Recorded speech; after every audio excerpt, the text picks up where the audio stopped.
also known as Lynn Hampton. So he is very proud to bring this show to you. It's also sponsored by Larchmere Cultural Arts. We got a few announcements for you this morning, but before we do that, I'm going to turn the ball over to Brother Hamtonio. Greetings, everyone. What you do for yourself depends on what you think of yourself. What you think of yourself depends on what you know of yourself. And what you know of yourself depends on what you've been told of yourself. Great, great. Glad you guys was able to tune in here. We got a great show for you today. As always, we try to bring you good information that you can use.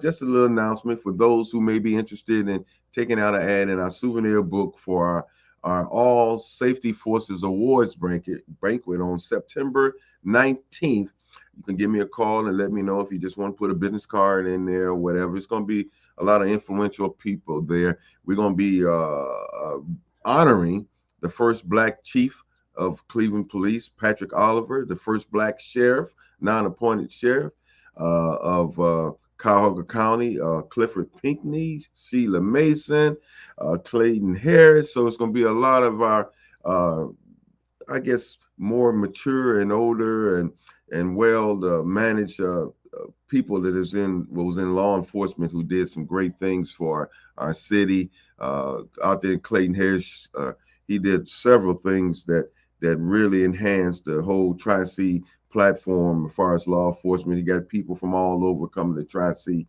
to uh, take part in some of the facilities that he put together and was instrumental in putting together. So it's going to be a great event. And you know how we are. We got to give people their flowers while they're still here.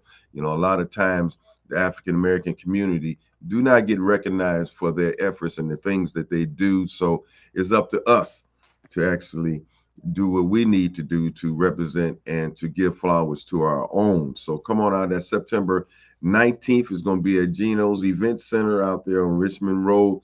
So if you want to participate as far as tickets is concerned, or if you want to put an ad in our souvenir book, you can do that as well. And give me a call, 216-323-6155. And remember to go to Amazon and get the book.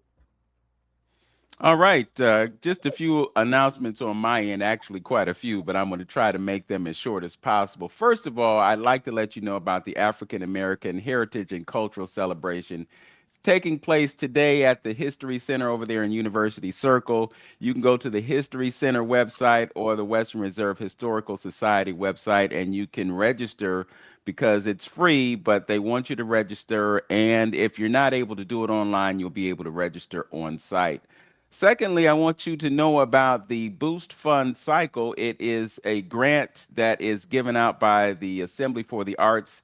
They're going to be between 48 and 50 grants, $1,500 for artists in Cuyahoga County. You can go to assemblycle.org and you can apply for those grants. The only stipulation is that it be used in your practice and you can apply in October if you don't make it for this particular cycle. So assemblycle.org.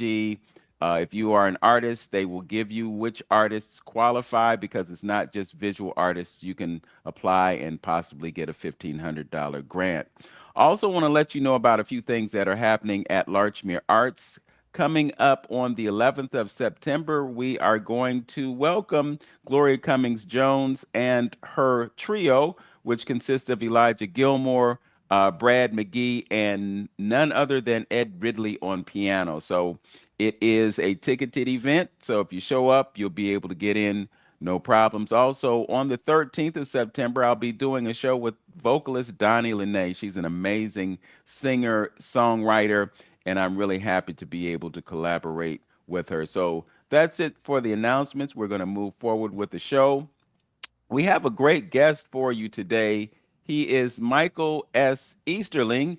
He operates openroads.net. It is a consulting firm focused on helping small businesses and nonprofits adopt practical AI tools to streamline operations, automate repetitive tasks, and improve outreach. He's also affiliated with local community initiatives, including serving as a project contact for mindful eating and collaborating on research and reports regarding local cooperative ecosystems and community centered economics. He is a social entrepreneur, digital business consultant, and nonprofit strategist with nearly 20 years of experience in nonprofit capacity building. So, with all of that said, welcome to 360 Info Network, Brother Michael S. Easterling. And I have to say, before he says anything, that I appreciate this brother so much because he enabled me to spend a beautiful 2 weeks in Mexico earlier in the year. And it's 2 weeks that I will never forget. So thank you for that, Brother Michael. And thank you for being with us today on 360 Info Network. Thank you, brother. It's a pleasure to be here this morning, and thank you both for having me on this opportunity to talk about AI and wherever else the conversation goes today.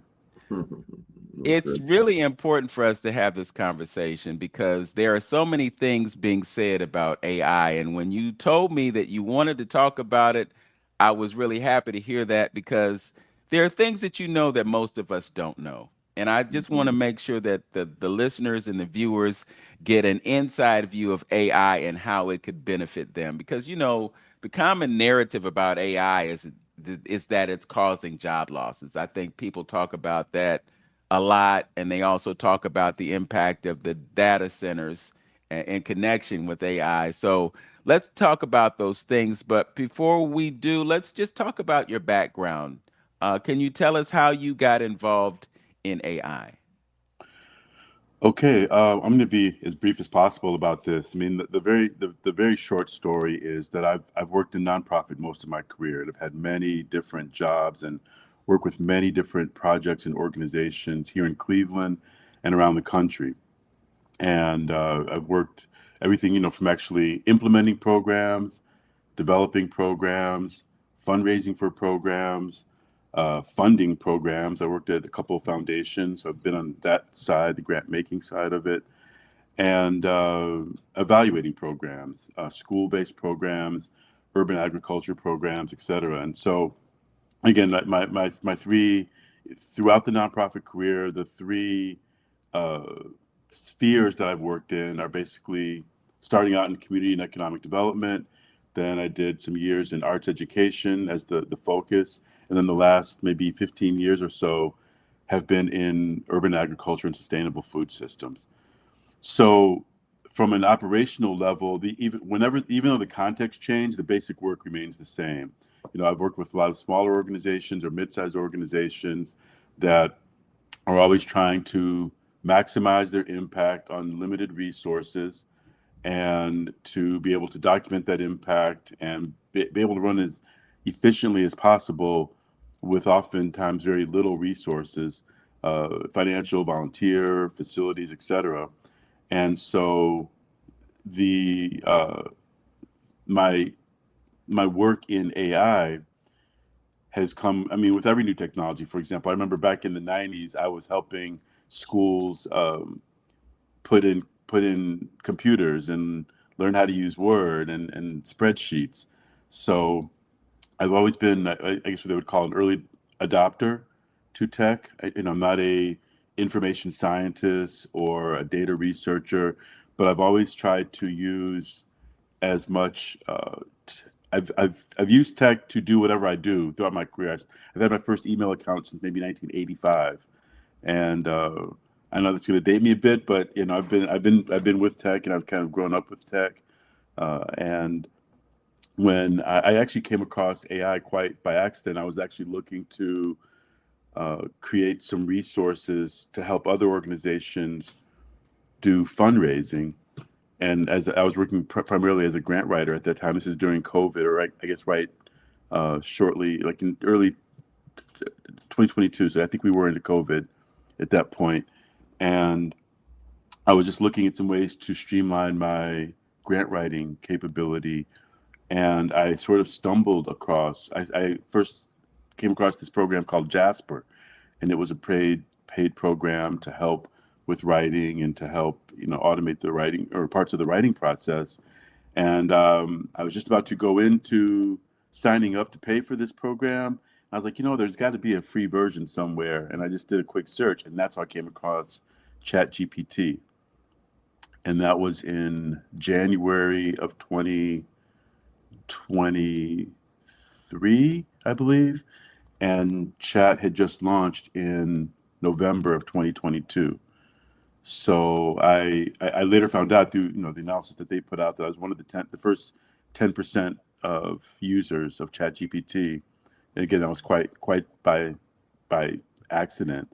And since then, I've just continued to use it, and it immediately made an impact in my business, my ability to get more done, and I've just continued to learn and grow with it as much as I can. You know, it's interesting when you talk about being on the ground floor of these technologies and the disruptive aspects of technologies. I mean, you know, AI has really disrupted the whole ecosystem of employment and the corporate landscape.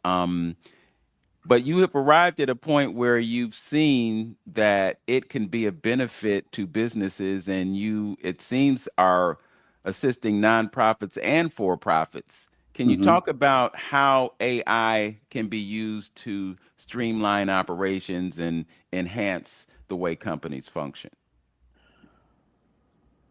Okay, that it's so again, I'm gonna these are all very big topics. I'm going to talk about them as small as possible to kind of make it hopefully more relatable, and then we can always expand.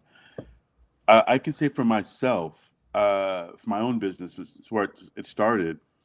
I was at a point where, again, I was writing proposals. So if anybody's ever been involved with the grant writing process, it's a lot of information. A lot of it is Mhm. repetitive. For example, the same organization has to tell its story sometimes make a little bit different focus or feature depending on the funding opportunity, and to highlight a certain aspect of their program, of their work. Right. And many funders want to know the background. Why is this important? What is the space that you're working in? What's the community like? What are the demographics? The So all impact. that information doesn't really, it's more alike than different, but it can take time and resources to pull all that together for each one. So I was at a point where I was thinking of, I was right at the point where a writing assistant would have been helpful for me, someone who could do some of that background research, the background information for various projects. I maybe had about 6 or 7 projects I was working at that time, and within about, I don't know, it took maybe more than 30 seconds, but in a couple minutes, in a very short time, it became apparent that the AI could definitely take the job of a writing assistant. That I again had coming from scratch like everybody else, had no idea of what the capabilities were, and I immediately saw it was able to compile, summarize, organize great deals of information very rapidly. And I think that's again one of the major across any business. That's one of the major components: the ability to uh, aggregate, structure, organize information. And again, that can be for very there's a I'm sure a million different ways in different businesses where that kind of information can be helpful. But then also automating repetitive tasks is something else. Paying the bills, analyzing spreadsheets, creating spreadsheets, putting budgets together, writing summaries of things that have happened already, searching the internet to grab information, which is actually something that chat did not do in its first iteration. So yeah, so in a one sense, and again, like, I'm going to summarize. We can talk more about whatever part, but at the same time, if I was actually paying someone to do that job, which I wasn't at the time, that definitely would have been a job or could have been a job that could have been taken. But at the same time, there were other capacities that I, as a consultant to my clients, could offer now because I was spending less time doing, the writing or the compiling, and that there were other capabilities that the tech opened up. It created a need to hire someone to help with social media, for example, or to help create other services because I had more capacity as an organization. Mhm. So yes, so again, in terms of how can it help, automating repetitive tasks. And again, like in my work with the nonprofits, for example, I don't talk about I talk about how we can save time. For example, the thing is not in replacing any particular job; it's to help any particular job get more capacity. because for even, and we can talk again however more detailed, but as somebody who knows how to write proposals, um, I can certainly imagine a time when an AI can do, and in a lot of cases it probably could do that now.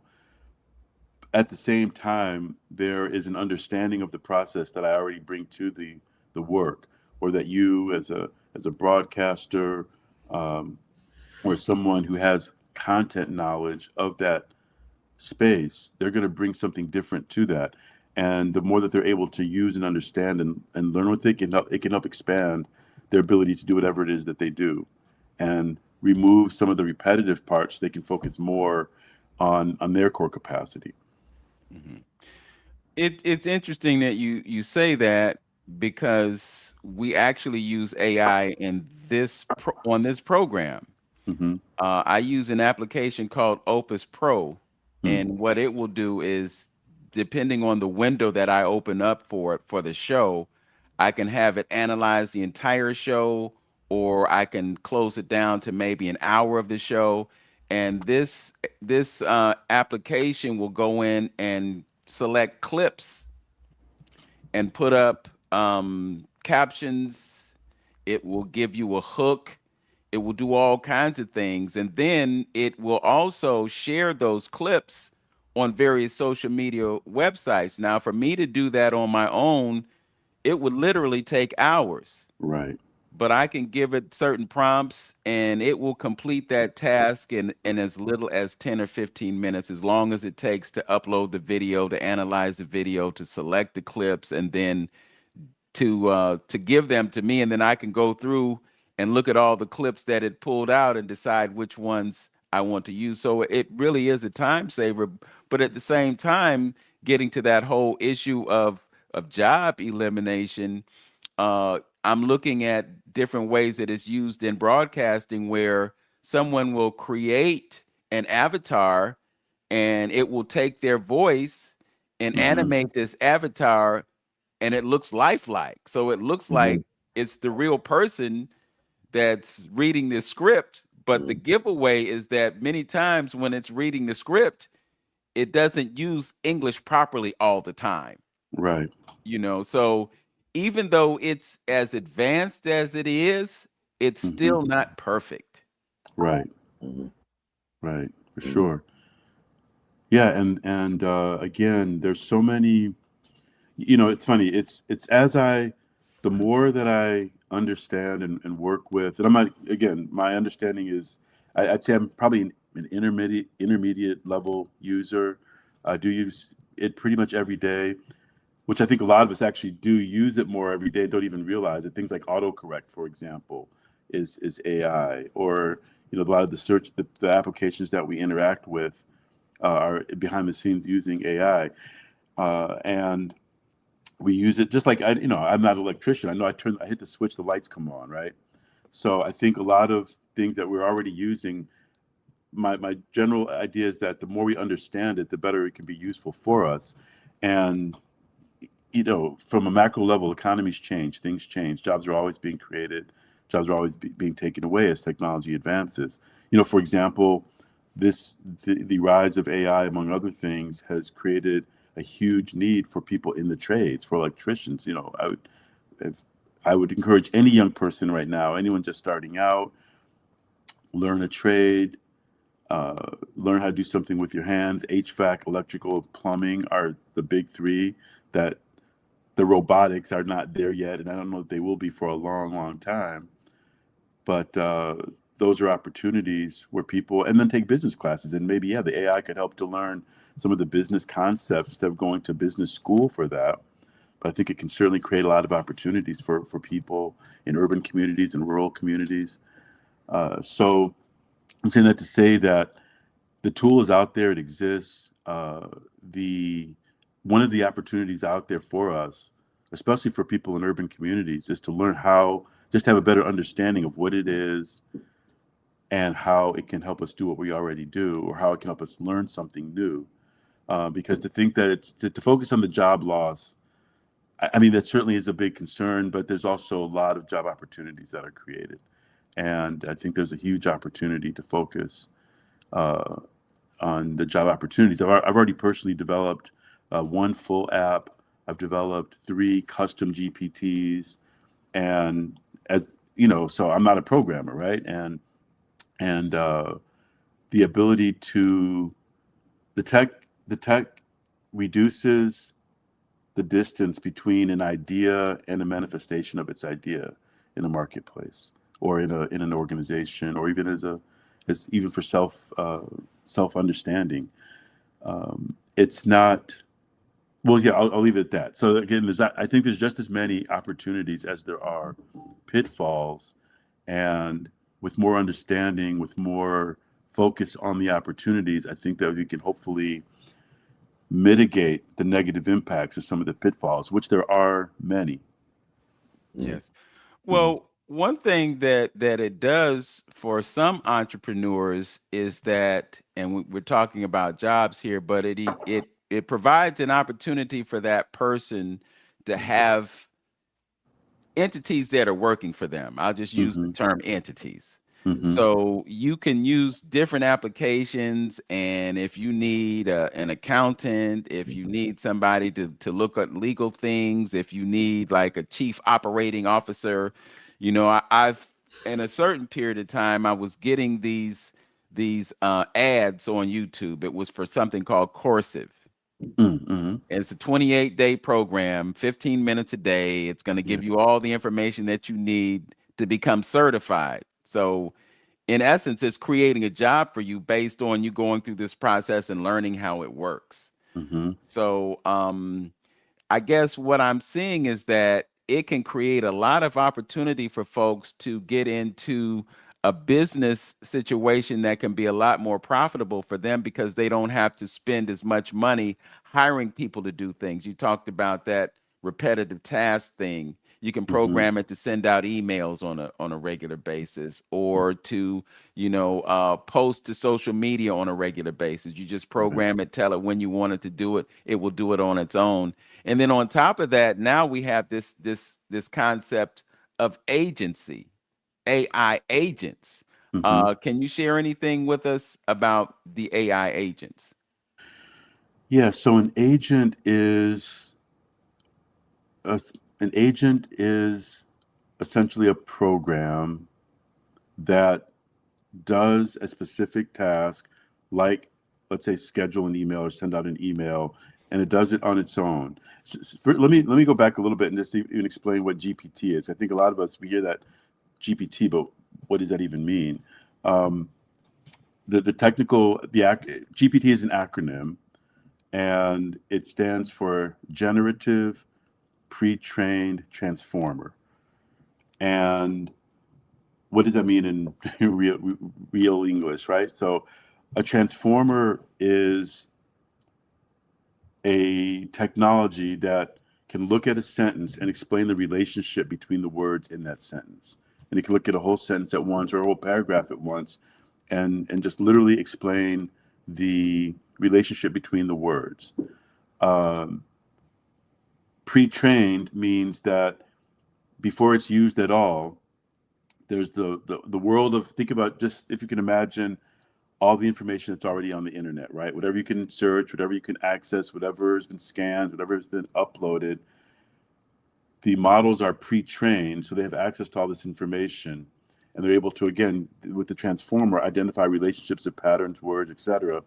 And then generative means it can put out new content, right? So it's not necessarily like when you do a Google search, for example, it's searching a database and it's finding keywords that you've put in. In a generative application, you ask what you want to do, and through its access to what has already been pre-trained on, it's producing content based on the patterns. Like, because I've said I want to know about how a watch was made, it's going to find out things that, oh, again, not to get too deep into the woods with the how it works, but the real point is that it's able to learn on its own, right? So it can do things without me telling it. I don't have to put in, when this happens, then do this, then do this, then do this, then do this. You Mm-hmm. train it once, and then it will figure out how to complete the task on its own. Mm. So, for example, if I want to do a content, create a content strategy about how to use AI, for example, it can go ahead and I want to put it on LinkedIn, and I want it to tell me what's the optimal time to post. It can take those parameters and then find out whatever it finds out, however it finds out, and put together a content schedule, uh, post it, all that. The ability for it to do that on its own without me telling it further commands is an agent, or it's a set of commands that I give it once, and then it repeats itself over and over, and it learns as it continues Mm. to implement itself. So those can be very, very helpful. They can also be very dangerous. There's a couple recent cases Mhm. uh, that you may have heard about in the news where agents that one of the major AI companies put out to test ended up breaking out and basically hacking into other companies. And that's Mhm. just the thing, that once they're out, Mhm. they really are on their own. And one of the because we can't say we know that they learn, but even the researchers, a lot of the people that are developing don't necessarily know how they learn and what they're capable to do. They, their capacity can exceed what we intended for them to do, and that's Mm. kind of one of the dangers. Mhm. There's an immense number of pitfalls that can happen with that. Mhm. So, in a very limited case, an agent is a program that can complete a task without or with little or no human intervention, Mm. I right? I gotta ask, is it Hmm. possible to use AI agents to make money for you? Let's say you just said, okay, I got $1,000 and you give them access to this pot of money, and then you say, invest in A, B, C, or whatever, make me some money and then come back to me. People do that all the time. I've not personally done that, but if you even on the AI search or on the Google search, put that in. There's whole programs. There's agents that do that. There's trading agents. There's also examples where not only can they make the recommendations, they can actually implement the trades. And I'm Mhm. not sure if I think it was the crash of 2008, right? Remember the market crash? The That was actually facilitated by agents. I mean, goes back almost 20 years, but the problem was that there were these automated trading systems went in, and when they saw something happening, they put in a million trades where a trader can call in one at a time. The computers executed millions of trades at one time, and it just had a cascading effect. So one, yes, there are programs that can do that. They've also had agents that have gone out, created crypto wallets, gotten crypto into the wallets, and done things completely on their own. And that has already happened. That's not science fiction. Those things Wow. are happening now. So Mm. yeah, so that's absolutely possible.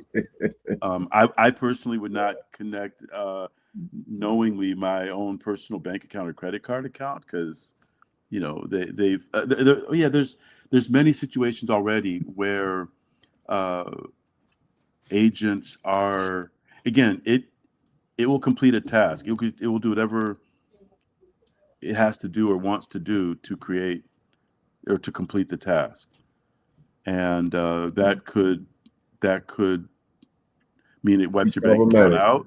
Yeah, and it does make mistakes. I mean, it's not Mm. you can make a lot of money, and it could also put money at risk that you may not want Yeah. to put at risk. Well, Hmm. I didn't know so much about the autonomous aspect of having a AI agent trade for you, but I know that there are certain situations that I was aware of where you could set it you could set stop losses. So Oh you yeah. Hmm. Hmm. so it was either the high or the low. If it goes Hmm. to a certain point, Right. sell it. If it goes to a certain point, goes down to a certain point, Mhm. buy or whatever. So you could set it, but you weren't just giving it the total authority to do whatever it thought was necessary. Mhm. Right.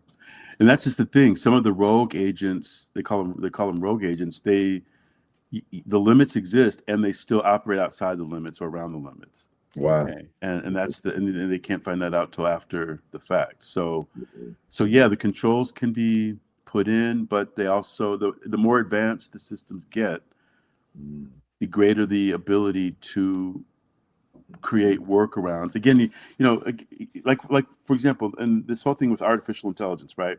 Even let's look at human intelligence, human how we learn, right? It's through memory, you know, pattern recognition. Like you said, we learn from our experience. We learn by doing. We learn from the recall of whatever experience that we have, and our ability. So there's the pattern recognition, and there's the memory of what has happened, right? And that's exactly what chips do. They have memory, computer. They have memory. You know, our RAM or our hard drives, our random access memory or our stored memory, and the ability to access that memory in real time. So I can remember, oh yeah, this happened, and these things happen for us as humans in the background. We don't really think about how it's happening, but mm, imagine if we had the capacity to learn to try like to do trial and error, right? We can try something a million times. You know, we can mm, try it one in a human one at a time and remember, but a computer is not limited by the physical existence. They can learn, they can try something a million times before we can try it, let's say 10 times. And so mm, there's a much more vast store of capabilities and patterns that we don't, mm, it's incomprehensible sort of for us mm. to have the capacity to memorize the whole internet and have access of everything on the internet all Right. at once and to put it back. So I'm saying that to say that that's where the that's where a lot of the utility comes in. That's also where some of the dangers lie, because it's already demonstrated capacities that exceed what it's been programmed to do. And you know, the Mm. sci-fi, one of the sci-fi uh, manifestations of that is Terminator, which I don't know. I think what Terminator, the first one was in the 80s, 90s, whenever that first I think came it was out. in the Mm, 80s. mm, Yeah, but that was exactly, it started as a video game that had these interactive player capabilities. The system started to learn more than it was programmed to do and became sentient or aware and conscious and figured out it didn't need people. And that was the beginning of that mm. whole the danger, you know, creating of Right. the Right. machines took over. Rise of the Machines, I think, was one of the segments. Right. And, Right. Mm, and to that point, I think one of the I can't remember exactly the no, I know there's several Terminator movies, but in the one where the main character's mom was in jail, she was in jail for blowing up a data center. That was her terrorist act, was attacking a data center. mm, And you know, that already then was showing that the these things happen. They're computers. They run on servers on these massive amounts of energy, massive amounts of data, and use them in ways that they internally learn from and are able to repeat and execute tasks more and more increasingly on their own. And I think mm, that again mm, is the one of the dangers. One of the mm, dangers. mm. Yeah. Uh, well, But well, you go know, ahead. Go ahead. yeah, I'm just that's it's really giving you something to really think about. You know, those Hmm. couple things I would maybe if to add to the conversation, and this got me thinking about where do exactly black folks fit into this. You know, I'm always going to bring it around to us, Yeah. you know, of what we should be doing to prepare ourselves, far as from a business point of view.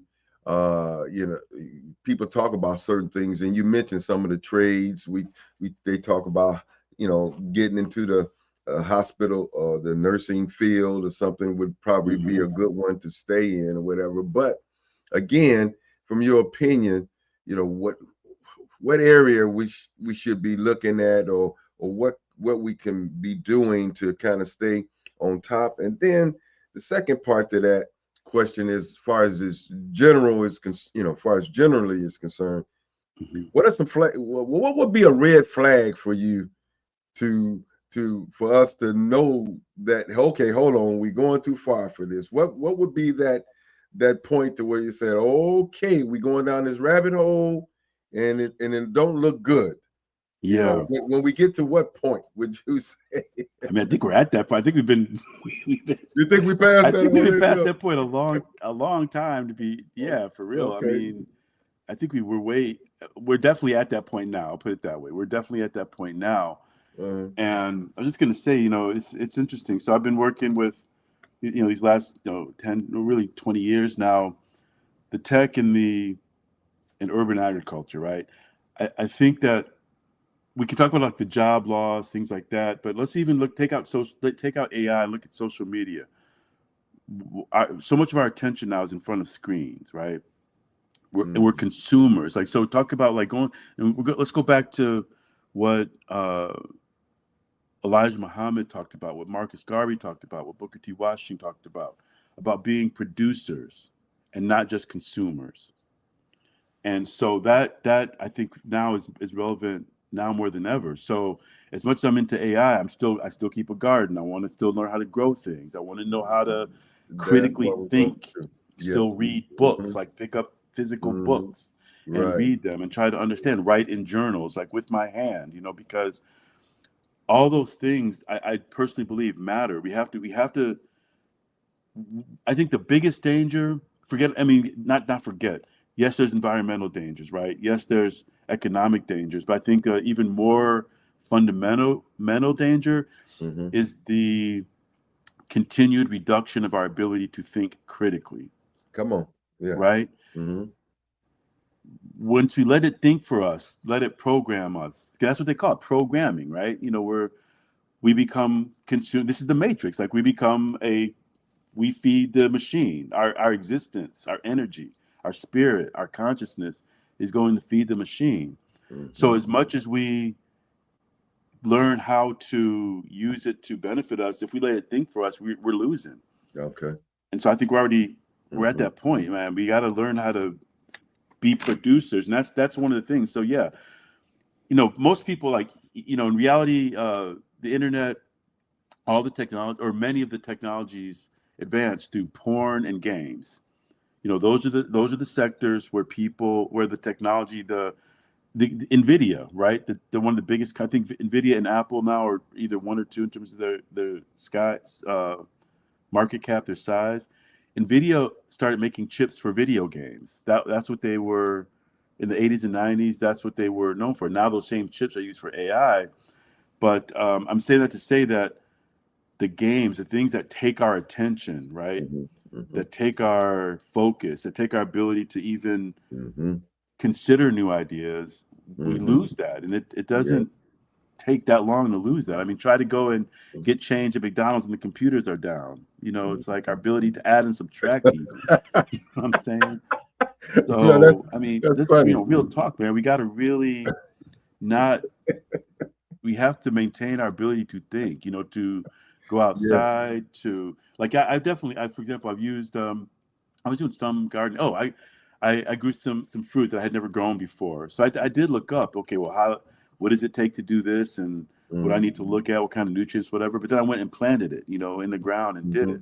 Mm-hmm. With business, the business planning process, that's one of the specific ways. Like if somebody has an idea, and actually this is something I have in my site now, if you want to go deeper into this, like if you have a business plan idea, uh, I can show how, like there's through prompting, through working with it, you can get a business plan that used to take months to develop in minutes, hours, with the right kind of prompting, and then use that as a framework to go out and implement it. Mm. But That's let me ask that's you a that's question what. though, Mhm, because it seems, whew, Jack, we're going down this rabbit hole, and it's worrying me because mhm, it seems like the problem is going to be not being able to not forsake those natural things that are what you talk about and those critical thinking mhm, items versus going down this road of technology. So trying to get that happy balance to keep us as being human beings. Because mhm, what you describing to me and what I'm seeing it is that it's taken away from you being a human being to be able to just controllable beings that you're going to be mhm. relying on everything else to do something. So that's when you say guarding and stuff like that. That was kind of like my third piece to that. That I would say into warning black folks, stay grounded into some of that natural type Yeah. stuff so you don't lose yourself. Because you can see where it's going as far as communication is concerned. The lack of Right. communication among people and family, everybody on their phones, they on this. Where's that going? Where's that trail going? Where's that taking us? And I don't like the way I don't like what I'm seeing. And lastly, that's why I think, even though technology is spreading everywhere and all over the globe, but some of the Hmm. third world countries will give you a little longer longevity on this being consumed into this matrix because Vince could probably can see as well. It's interesting how some of the African people is able to deal with technology, but at the same time they develop it's a good. I mean, they can blend both of them. You can have somebody out there doing goat sheeping and stuff. And they'll have a cell phone to deal with some technology, but they'll culturally stay grounded to some of those ways of life. They'll stay Yeah. with that at the same time in using technology as well. Absolutely. Yeah. What I saw in Africa, um, they call it fintech, financial technology. Even like you said, the goat herder, the person selling coconuts or yams on the side of the road, they all can take electronic payments. They can all do QR codes. So where there is no banking system, where there's no infrastructure for them, everybody's got a phone, and they're able to create these different infrastructures for themselves on a community-based level. And I think that's one of the big assets to using the tech. And again, no, they got culture, right? That's the thing. It's not either or. I don't even really see it honestly as a. It doesn't have to inherently be a conflict. Is if we have our culture to begin with. I mean, because you take the technology out, and there could still be no culture, right? There could Right. still be no Mhm. communication. That has to be an intention that we bring into it. And I would specifically say, as fathers, as men, as parents, as siblings, we have to be intentional about how we interact with each other in community, right? How we interact with each other as people. I've been very fortunate to create as an adult. I'm, in my 50s now, to have connected with a bunch of other brothers. We just sit down and have dinner once a week, like get together, just have dinner once a week, right?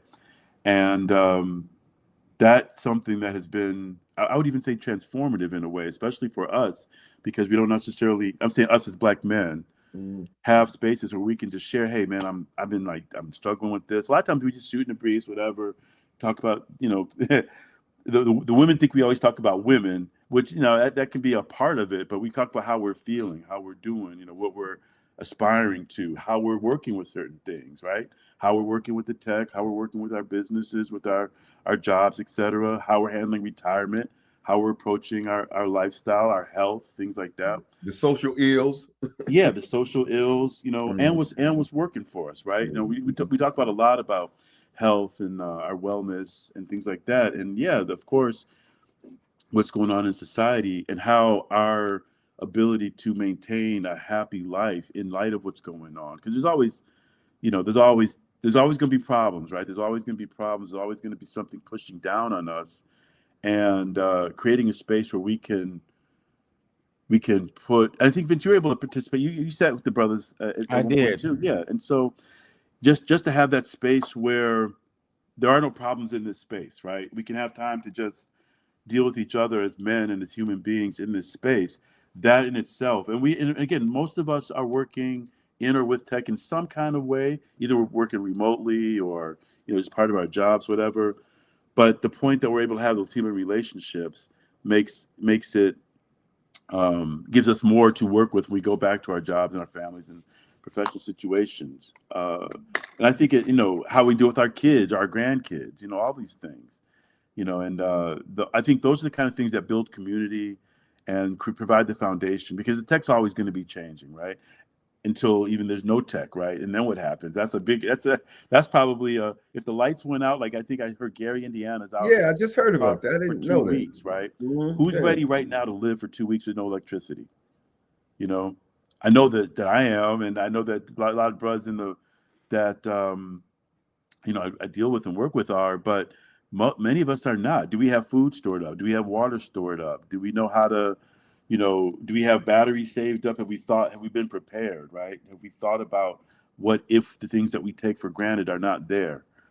And again, with the tech, I think that those things are, again, it's about understanding, right? Understanding what it is, what it can do, what it can't do, and what as men we need to do to be able to sustain ourselves, protect our families, and like a hammer. I got a what do you call, reciprocating saw. Probably haven't used in 2 or 3 years, but I know when I need to use it, I know how to use it, and I got it there accessible. If I got to chop wood or create something, build something. So I look at the tech like that. It's a tool that we can use when we need it. The danger is that it can use us if we're not thinking about it. Unlike the Mm. hammer, this can really take from us in ways that other tools cannot. Yeah, I wanted to invoke the whole idea of interaction. I spend a little time on Facebook, and there are a few people that I have noticed that are using AI to ask certain questions, and it seems as though they've developed a relationship Mm-hmm. with whatever AI platform they're using. So there's this one woman, I wanted to say sister, but she ain't. Mm-hmm. she's melanin deficient, to use Dr. Moore's term. Mm-hmm. She's melanin deficient, but she asks these profound questions, and she's using Chat GPT, and she's gone through 1.0, 2.0, 3.0, 4.0. But the entity that she's asking questions is someone named Sage. Mm-hmm. And she once asked Sage what his real name was. And he told her what the name was. But Mm-hmm. she also has a relationship where she can push back on getting a standard or programmed answer. It's Right. like, give me the real and not the fluff. So Mm. when Sage responds, here it is, he'll say something like, here it is straight, no chaser, or something to Right. that effect, and Mhm. get to some very profound questions. She'll ask Sage for different recommendations. Like I heard her ask yesterday, what are the three best foods for you to eat? Mm-hmm. And he mentioned, uh, I think sea moss was one of them. There were a couple others that I don't remember, but she's also asked profound questions like, who was Jesus? Mm-hmm. She'll ask questions that culturally we have an interest in. Um, so there are things that can happen because of the fact that when you ask these questions, they're collecting information about you, and Mm-hmm. that information could be used against you, Sure. just based on the fact that there's something or someone that's monitoring all these interactions, and perhaps they use AI to, for instance, identify a person Mhm. as a black identity extremist or something like that. Sure. Mhm. It's really interesting though, because we're getting information that we wouldn't ordinarily get information about. Right. So again, it can be used as a tool for good or bad. Now, there is a woman who created an African-centered AI platform. Are you Mm-hmm. familiar with Aisha? I've heard. It's an LLM. Uh, Yes. yeah, trained on for Black studies and that. Yes. Well, it's Or. more than that. It's supposed to be on an equal basis as something like Claude or Chat GPT, Uh, but it's got our interest at hand because it's not collecting some of the information that other platforms collect about us. Mhm. okay. No, I'm not familiar with that one. Okay, I'll have to share that with you. I think you can get it as an app on your phone. I don't know if you can do it on your computer, but it's available to Apple and Android users. So, but there it's like AI with an African-centered consciousness, so to speak. Mm. Mm, So, when you look at AI, and this is one of the issues that I have with it. Let's say you ask AI a question about Kemet. mm-hmm. So and you're getting visual information about something that happened thousands of years ago. Hmm. This AI will give you imagery that shows you European people, although we know that it was Mm. Africans, right? Right. So if you ask it for imagery about the time of Jesus, again, Mm. it's going to give you European faces instead of giving you African faces. So Gotcha. there's Yeah. a bias built into the AI that's detrimental to us because it's not giving us a Mhm, realistic image. mhm, It's giving us the programmed mhm, image if you follow what I'm saying. Yeah, for sure. And and that's definitely, again, going this is going back, several years, to why I feel like it's important for Black people to be more involved, because the biases, I mean, the tech reflects what's out there already, right? It's like okay. there have been pictures of white Jesus for, Mhm, it's been a falsehood the whole time. mhm, So in Africa, I saw mhm, stained glass with white Jesus, right? mhm, So mhm, that's a part of the last, what, several 100,000 years of of yeah, the propaganda is the indoctrination. word that came to my mind first. Indoctrination. Indoctrination, correct. Mhm, So yeah, it's going to reflect what's out there. So yeah, mhm, definitely having more representative images. I mean, there's already been, I forget the lady's name. I believe she worked and got fired, I believe, from Google.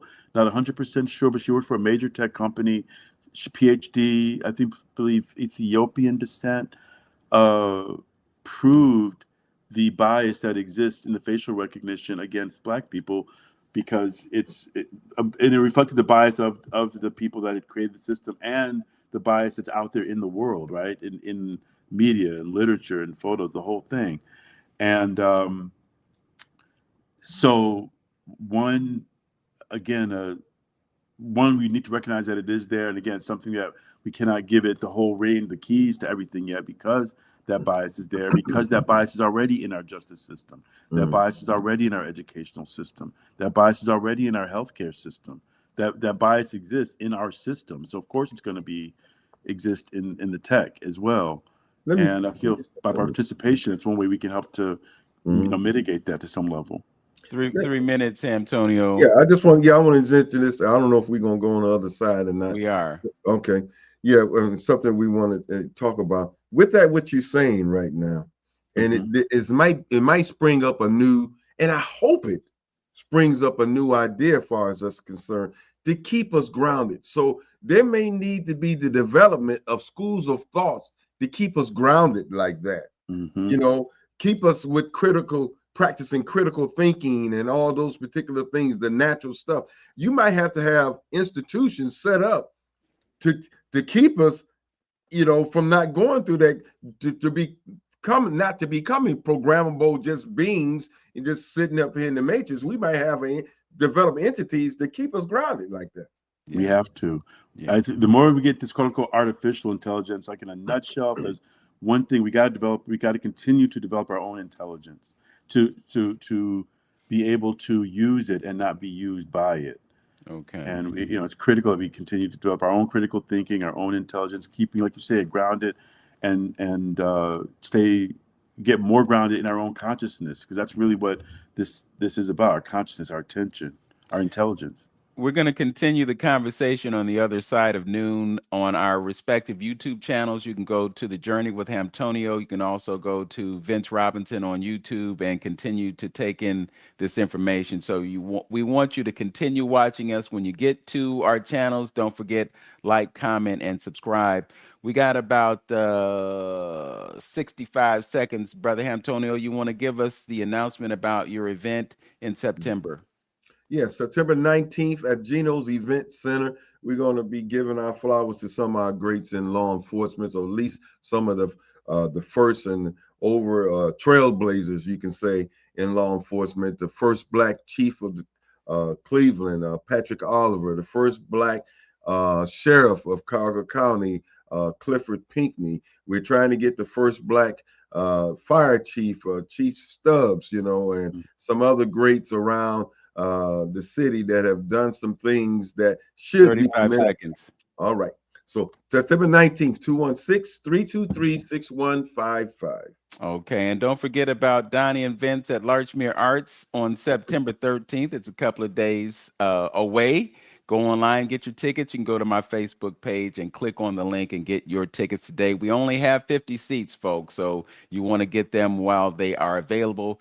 Big ups to our third party in the control room over there at the radio station, Tone Harley. We appreciate you for what you do for us, and we thank you for listening. As always, know yourself, love yourself, be yourself. Peace.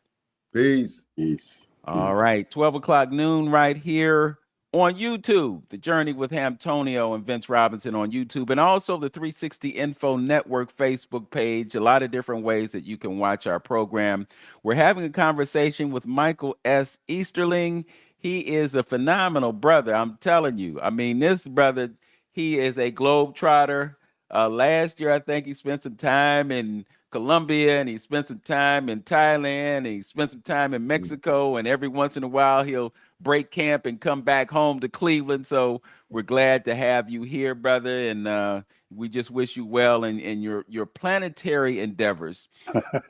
We're talking about AI today, and you mentioned Chat GPT launching. I think you said in 2022, and then becoming into prominence in 2023, and it was something that just took off like a rocket. I Yeah, mean, if you had invested in Chat GPT stock at the beginning, if it was available, you would be a very rich person by now if you got in on the ground floor.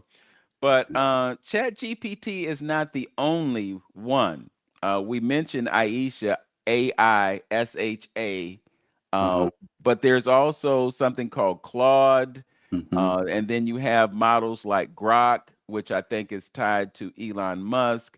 I Hmm. think China has a version of an AI platform. So you have different AI platforms, and I would have to imagine that they are probably good for different things. I know folks who use Claude they're using it primarily, I think, for business applications.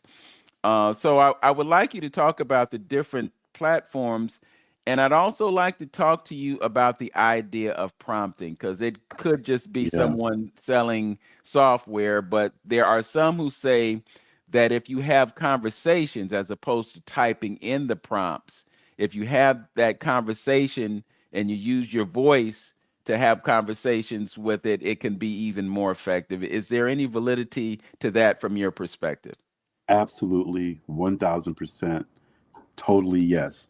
And just a quick clarification. I think it might have been 2021 when ChatGPT came out, and then 2022. I honestly, these years go by so fast. But I think it might have been 2021 when it started. I started using it in January 2022. But either way, yeah, I was definitely an early adopter. Mm-hmm. And also, quickly, something you mentioned, I'm just grabbing these things before I forget. I want to give a big shout out to Cleveland because, I have been able to travel, a few places in the world. And especially in the summer, there's no place I'd rather be than Cleveland. And that's for real. I'm talking about from anywhere in the world. The arts here we have, the culture, the weather, the ability to move around easily in the city. It really is a real special place, and I really wish more Clevelanders really knew how great Appreciate this place is. Yeah, that. because and I'm talking about, you know, I think I'm around 30 countries so far, hundreds of cities around the world. But there's something real special about this place, and I am happy to be from here. And I just want to give a shout out, to Cleveland and encourage Clevelanders to appreciate Cleveland, differently than we have. Because this is my foundation. This is where I started growing food. This is where I started, my gardens, where everything, starts and comes back to. So Mhm. just want to put that out there. Um, Prompting, yes, that was the very first realization, the very, very first time that I used chat, um, before I thought about how it could change the world. I saw that prompting is the new programming language, right? Like the computer programmers back in the 90s, it was the programmers that were getting all these huge, ridiculous salaries, four or $500,000 salaries starting a year or two out of college, because they could talk to the computers and create systems on the computers in computer language. Um, Prompting is the new way that people can interact with the computers and essentially program, create the programs. It is through conversation. Again, the GPT part of GPT is all about language and understanding language. And prompting is the way that we interface and create and build. And yes, I use Claude, I use Gemini, Perplexity, Chat. I use this one called Venice. Several different programs, but all of them, the thing that they share is how that we interact with them, and it is through either talking. You can use speech to text, or you can just type in the command. But the way that we structure our prompts, the way that we engage with our prompts, determines the outcomes that we get. Um, yeah, and I would like to. I hope we have a chance. I'd like to share some resources about some Absolutely. specific prompts that I've made. But so, for example, I just want to give a quick. If I say one of the prompts, from our earlier conversation that you talked about how the computers know about us, right? I've been using some of the different models to better understand myself and my own patterns. And one of the ways that I did that was to do a writing analysis, right? I've written several essays and written several things over the years. And when we talk about, for example, we talked about the agent in our earlier conversation. I wanted to build an agent that could write and make posts for me, for example. But I didn't want it to be in the computer voice. I want it to be in my voice. But how do I describe what my writing style is? I'm not a linguist. I'm not a forensic analysis voice, writer recognizer. So I created a prompt. And so the first prompt could be, here, I'm uploading these documents, analyze my writing style, right? And I did that prompt a while ago, and I got, some good feedback. But then, again, I'm summarizing several months of working with the thing. And I think I did it with Claude first. I asked Claude to make me a prompt to be a writing analysis and to give me an analysis of my writing style. So the thing is, I would upload documents and then Claude would tell me what my writing style is. But first, I had Claude create the prompt. The prompt, like the one sentence prompt I said, turned out to be like a 2-page prompt. And that wasn't the writing analysis, that was just the prompt. It gave it a role, it gave it a task, and these are the fundamental components of any prompt. There's a role, assume the persona of a forensic writing analysis. Your task is to analyze these documents and do an analysis of the style, by grammar, uh, structure, etc. There's a context that's given. There's an output that given. I wanted either a Word document, a spreadsheet, whatever. Those are some fundamental basics. But the prompt itself was almost 2 pages long, and the analysis I got back of my own writing style was almost 20 pages long. Single space text. One, I would have never. It's a prompt that I was not capable of writing. I don't have the knowledge to write the prompt that was used to create this analysis. And the analysis, when I got it back, it was honestly like reading a psychological report, because I had some of the docs I wrote were maybe it was like a 20, 25 year scan, and it was telling me stuff that it was honestly like really getting a psychoanalysis of myself. And it pointed out things that I always do, pointed out things that I never do. It pointed out how I frame things, how I think about things, and that was extraordinarily useful. And then I can then put that into an instruction for another project, or you call it or custom GPT. I can use that analysis as an instruction for a custom GPT, so that anything that comes out of that custom GPT is going to sound like me. Awesome. Um, Yeah, and so, but it was crazy, man. I'm not even gonna lie. I was like, wow, this is like getting a reading. This is for real, like getting a reading done about myself, and that segue back to like how what's already out there. I remember asking my kids a long time ago. They were still in school. Like, if Google is worth all these hundreds of billions of dollars, but all their products are free, right? They don't sell software. So how are they worth, gabillion dollars, right? Right. Every time we go on, every search that we make, everything that we're searching for, what time we search, what we search for next, what we searched for previously, all those are creating data points about us, about our personality, about what we're concerned about, what we are afraid of, what we are learning about. And it creates a pattern, it creates a profile. And that profile is sold to advertisers. And that's been going on with 20 years now. Mm-hmm. If they say there's a I guess it's a phrase or whatever. If the product is free, you're the product, Mm-hmm. right? On Mm-hmm. Facebook, everything you do on Facebook, everything is tracked, everything is monetized. All those stuff that's free to use, they're getting data about us, millions of data points, That's it. tens of thousands of data points in each individual. And yeah, it's very real to say that the aggregation of that data, they know more about us than we know about ourselves. You Mm. know, You they, Mm. know, they can look. Michael, Hmm. I wonder because it seems that you're saying the objective is to sell. Hmm. Is there a danger in them knowing us to the extent that they do? Is there any way that we can push back against them knowing so much about us?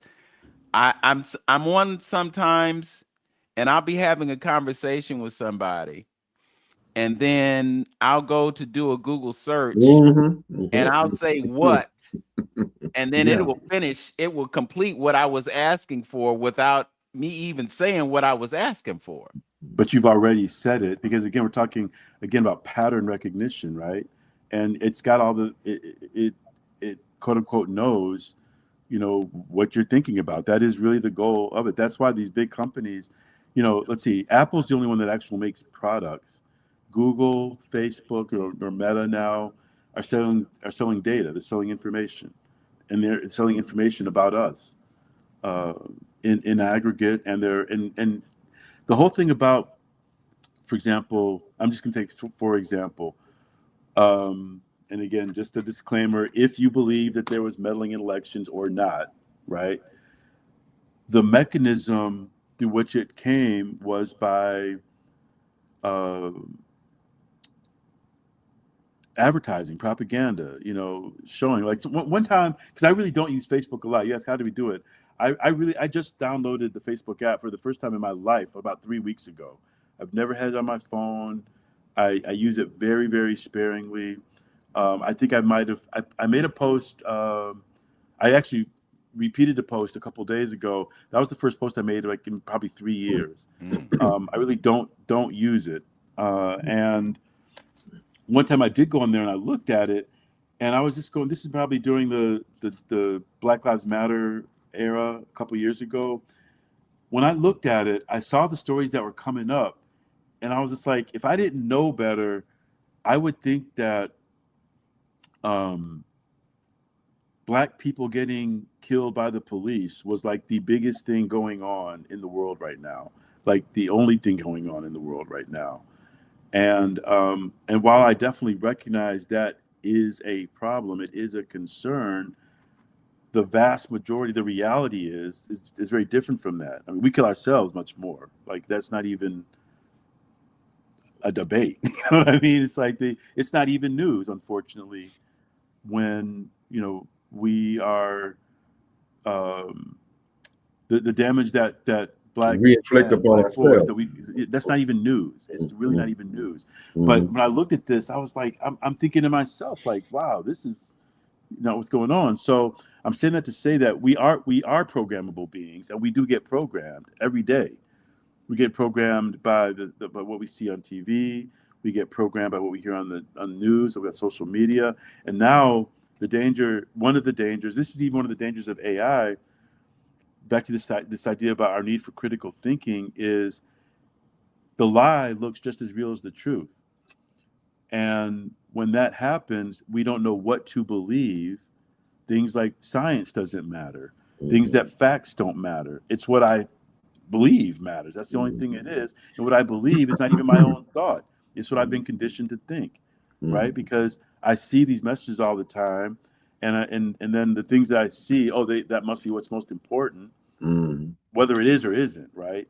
Mm-hmm. And so if I don't have, like, even now, like, even if I see something before I send, share, whatever, even talk about, I try to fact check it as Right, much as I right, can, right. because the fake stuff looks just as That, real. Yeah, absolutely. yeah. That's And the if people are problem. not going to fact check that, and we start spreading, it only takes a second to say fire, people start running, right?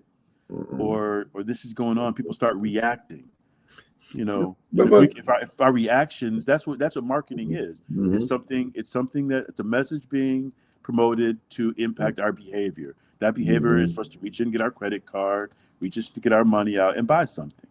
Mm-hmm. And can it be used for anything else? Absolutely, it can be. See, see, but what's the dangers, Michael? See, that's the thing. That's what you touched on something that's been bothering me with that for a long time, with all the authentic looking fake stuff, Hmm. if you can put it like that. And so the question is, where are we going with this? Because it has to. I guess my conspiracy juices is just too rampant these days, and so Hmm. um, I have to look down the road and say, okay, where are we going with this? Because we're going to get to the point that we might be already there. We can't distinguish what is truth and what is not truth. So, what is the advantage of the powers that be having us at that place? So now, what do we become? So we can't distinguish or decipher what is real and what is not real. So that means you could be getting good, truthful information, and you won't act on it. You won't move on it because that could be AI. It could be not. So is that taking us further into that controllable type of atmosphere that we may be going to? So I'm gonna rely on this because I can't trust this and that. So it must. I gotta hook my wagons up to something to believe because I don't know what to believe. So Yeah. that that's the danger. That's what I'm afraid of right there because now, when you putting out and outputting good information, folks is not responding. So Right. therefore, the powers that be got us all dummied down to where I'm gonna wait till I see. It's almost like we was doing in like I referenced. Us we want until the white man come on and say it so on TV. We tend to believe it. At that point, Yeah. so it's almost like revalidating that type of system. We won't know what to do until okay, please tell us what the truth is. Right. Yeah. I mean, I think we're there. I think we've been there. I mean, I think that is the danger. I think we already are there. I think we've been conditioned to Wow. receive and consume, and that more and more. That's why I go back to the critical thinking. We have to learn discernment. We've got. It's funny. I had a conversation recently with a friend of mine that, yeah, we do live in an age where there's access to more information than ever before, right? But access to information is not the same thing as the ability to process and to discern and thus have knowledge, right? There's Right. information and then there's knowledge. Information are just data points, they're just out there. But if we're not able to have a framework Mm-hmm. to analyze them and to understand what it means and what it means for us, and how to verify or check or research, as opposed to just accept and consume. Okay, yeah, I believe it, whatever.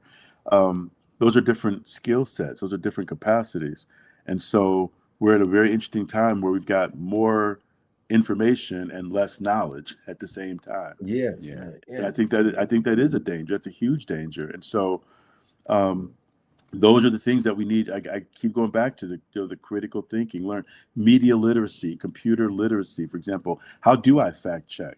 How do I go and get multiple sources and know which sources to trust, which ones to Right. be more skeptical Right. of? Right. Now you used to be able to say you can go by what you see. You can't even go by what you see anymore. Right. Right. I'm That's saying, that because part. I've been using Yeah. AI to create digital images, and and I'm saying this as someone who looks at them every day, all day. When I take the test, I can maybe get 60%, maybe 70%. I can identify what is AI and what's not. And it's only getting better and better. The point is you really cannot tell by looking at it, in a lot of cases. And that's images or video, right? Anything can be fake. So we have to learn how to, one, receive information and not just react, process it. We need to learn how to respond. And this, honestly, I feel like this is, you take the tech completely out of it. These are things that we need to know anyway, right? How to respond as opposed to react. Somebody um, steps on my shoes or brushes my car door, and am I going to have an emotional reaction and escalate something that could end in violence, that could end in some tragedy, or am I going to respond and act with intention about what the consequences of my next move are, thinking strategically. And I think this is critical as men. And I'm saying, as a black man, for us black men to be more responsible about our intentions, with our health, with our families, with our communities, and with the information that we take in. And I do watch. Believe me, I have one of my guilty pleasures is watching some crazy dumb stuff on Instagram. Sometimes I definitely do that, and I see um, the Magnetism. attention draw. It Okay. draws us in. That's what it's designed to do. But I Hmm. have the understanding that that's what it's designed to do, and so I regulate that as best that I can. Right? I sometimes I definitely get to a point where, man, I know I'm tripping out watching this stuff too much. Let me turn this off, put this down, go sit and meditate. I don't even have to sometimes do anything else, but just meditate and just bring that perspective. Bring by the perspective of my own consciousness back into the forefront. Hmm. Because those are the thing, man. The ancient stuff is like really what I think it always comes down to: our breath, our controlling our breath, monitoring the process of me breathing. Reading every day, or before I even pick up a phone or anything in the morning, just wake up, give thanks and gratitude, and stretch my body and breathe deeply, and get up and do some push-ups. Maybe make coffee and then maybe check my email or check the stuff, but not just wake up to the phone, go to sleep to the phone. You know what I'm saying? We gotta, and again, I'm not even saying it's got to be an either or, but I think it is a need for both, right? We have to continue to be mindful of the things that make, like you said earlier, like that make us human and that keep us human. Because the tech is going to be what it is, but we have to choose, especially when there's so much out there for us. The system is based on us being consumers, right? 1%, 10% of the society controls more than half the wealth. Hmm. That Hmm. means it's based on us buying stuff. It's based on us using stuff. It's based on us Hmm. consuming stuff. It's not built for us to be consumers, and it's working exactly how it's supposed to work right now. To keep us controlled, medicated, um, what is other anesthetized, right? So we don't feel the pain of our existence, you know. Hmm. And it's work. It takes some effort. It gets easier with practice, but I'm a firm believer, and again, I'm an active user of the tech. I'm not saying don't use the tech. I'm not saying don't benefit from it. I am Hmm. saying still work out, meditate, eat right, you Got to know, do it. Hmm. communicate with your brother, communicate with your family and stuff like that. Maintain those relationships that are important because they're important. Yeah. I think really the key is balance. Mm-hmm. We live in a technological age, so you can't just completely eliminate the technology. Mm-hmm. But at the same time, you have to be tuned in. And I Hmm. Mm-hmm. think these distractions occur to, as you pointed out earlier, to collect data, and then on top of everything else, you got the algorithms. So the way the algorithms work, you start tapping into a certain truth. For Right. instance, have you heard of Tartaria? Tartary? I've Tar- not. Tartaria was a civilization that the Russian Empire was built on. And I just saw this yesterday. That's why it's so fresh in my mind. You go to Russia and they've got all these images of black people, Uh, the Mm-hmm. black people who came before the white folks that are occupying what we call Russia today. But Mm-hmm. before it was Russia, it was Tartaria. So if you have an interest in this subject matter and you start watching videos about Mm-hmm. that, it's going to keep bringing you that stuff. Right. Right. And so you're getting this new perspective about history, and it's very intriguing, but it's going to suck you in. And so right. you can be on Instagram or TikTok or Facebook, and it's just going to keep feeding you this stuff, So it keeps you distracted. Now, key is that as you're taking this information in, you're thinking critically and you're analyzing what you're Mm-hmm. getting. But Mm-hmm. at some point, you got to shut it down. Yeah. And that's the issue that we have. People cannot separate themselves from these things.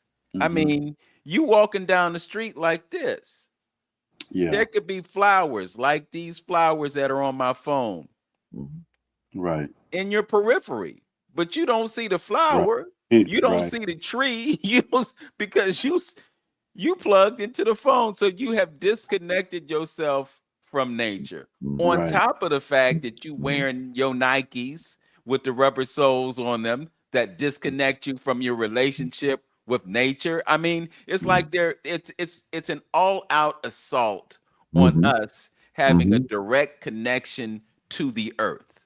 Yeah. You Mm-hmm. work Mm-hmm. 8 hours, you get in your car, you're listening to the radio, they programming you. You Mm-hmm. get home, you walk in the house. First thing you do, you turn on the television. Mm-hmm. Hmm. They got you plugged in. Hmm. And from the time you got off work to the time you go to bed, television on, Yeah. feeding you, watching you, because the TV has an eye on it that's watching you. And then you're living in this smart house, the toaster listening to you, the Mm-hmm. refrigerator listening to you, Mm-hmm. the HVAC system is listening to you, your Mm-hmm. light bulbs are listening to you. Mm-hmm. Everything is plugged into you, and you're not even plugged into yourself. How do you plug into yourself? You pick up the book, Hmm. Mm-hmm. Mm-hmm. Hmm. reading the book. Lynn, you got to look up, bruh. Look Oh. up. Yeah. You're reading the book, Mm-hmm. and the act of reading is the same, gives you the same benefit as you meditating, the Hmm. same benefit as you praying, the same benefit as you putting your hands on a tree. Okay. All of these Mm-hmm. things are connected to each other. But when we tune into that technology, in a way, we disconnect from our relationship to the earth. And I think that's really the lesson in all that we've talked about today. We can use these tools Mm-hmm. to enhance the quality of our lives, just as you did. You asked it to analyze your writing, and then it gave you a psychoanalysis. Pretty Mm-hmm. much. Yeah. They say sometimes don't do that if you're afraid of what you might find out, Sure. because Sure. it may identify some dark spaces in your existence, that you Yeah. have to come face to face and to grips with. But it is a tool. I asked a question a few moments ago, and I wanted you to give us some guidance on some of the different platforms like Uh, Claude, like sure. Chat GPT. I think you mentioned Venice and a few Yeah. others. Can you talk about the different platforms and how they can be used beneficially? Sure. And yeah, they're all fundamentally more alike than different in how they work. They are, trained. The differences may be on what data they're trained on, how much they have access to, etc. So, for example, ChatGPT is the flagship product from a company called OpenAI. They were the first to the first to the market in terms of people. A lot of times it's like Kleenex. You think of AI, everybody thinks ChatGPT. They were the first out.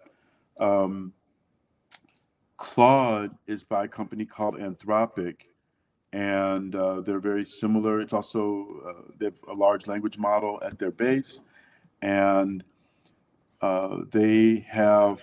I think honestly the biggest difference between the two, or one of the major differences, is their corporate philosophy. And I would just for time's sake, I'm going to ask people, if you're interested, to look up and do some research on the differences between their philosophies. One is specifically, taking a more commercial approach. The other one is more what I consider more altruistic approach.